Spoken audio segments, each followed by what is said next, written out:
Headlines detail చూస్తే చంద్రబాబు తన ప్రభుత్వంలో ఏ పని చేసినా సొంత లాభం కాస్త చూసుకోకుండా ఉండలేకపోతున్నారు.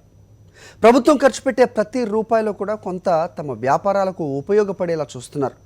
చివరికి కలెక్టర్ల సదస్సును కూడా వదలలేదు.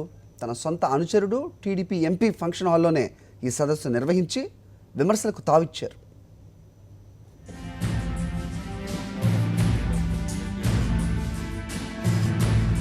కలెక్టర్ల సదస్సులోనూ కక్కుర్తే.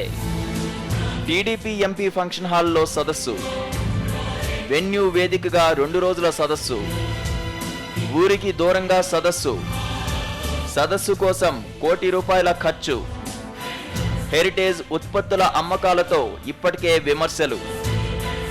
రాష్ట్ర ప్రభుత్వం ఏర్పడ్డాక ఇప్పటి వరకు చంద్రబాబు 7 సార్లు కలెక్టర్ల సదస్సు నిర్వహించారు. తొలుత గేట్వే స్టార్ హోటల్లో ఈ సదస్సులు నిర్వహించారు.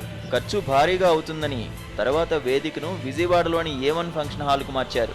ఇప్పటి వరకు సీఎంది ఏ కార్యక్రమం జరిగినా అక్కడే నిర్వహించేవారు. వ్యాపారం బాగానే వర్కౌట్ అవుతుందని గుర్తించిన టీడీపీ ఎంపీ చంద్రబాబుతో చెప్పించుకుని ఫంక్షన్ హాల్ కాంట్రాక్ట్ను దక్కించుకున్నారు. ఇప్పుడు ఈ సదస్సు వెన్యూ ఫంక్షన్ హాల్లోనే జరుగుతోంది.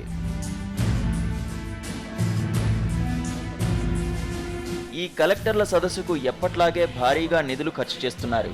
మంత్రులు, అధికారులు, వాళ్ళ సిబ్బంది సుమారు 600 మంది వచ్చారు.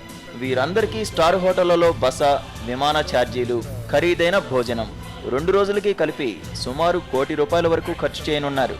ఇంత ఖర్చవుతుండటంతో ఇక టీడీపీ ఎంపీ ఈ ఫంక్షన్ హాల్ భోజనాల వ్యాపారాన్ని తనకు అనుకూలంగా మార్చుకున్నారు. ఆయన ఢిల్లీలో కీలక పదవిలో కూడా ఉన్నారు. ఇప్పటికే చంద్రబాబు తన సొంత వ్యాపార సంస్థ హెరిటేజ్ ఉత్పత్తులన్నింటినీ ప్రభుత్వ సొమ్ముతో వ్యాపారం చేయించుకుంటున్నారు. చంద్రన్న కానుక పథకంలో హెరిటేజ్ నెయ్యిని అమ్ముకున్నారు. కరువు చలివేంద్రాల్లో హెరిటేజ్ పెరుగు అమ్మించుకున్నారు. అదే ఫార్ములాను ఇప్పుడు ఈ టీడీపీ ఎంపీ ఎంచుకోవడం హాట్ టాపిక్ గా మారింది. ఎన్ సతీష్, ప్రిన్సిపల్ కరెస్పాండెంట్, సాక్షి న్యూస్, విజయవాడ.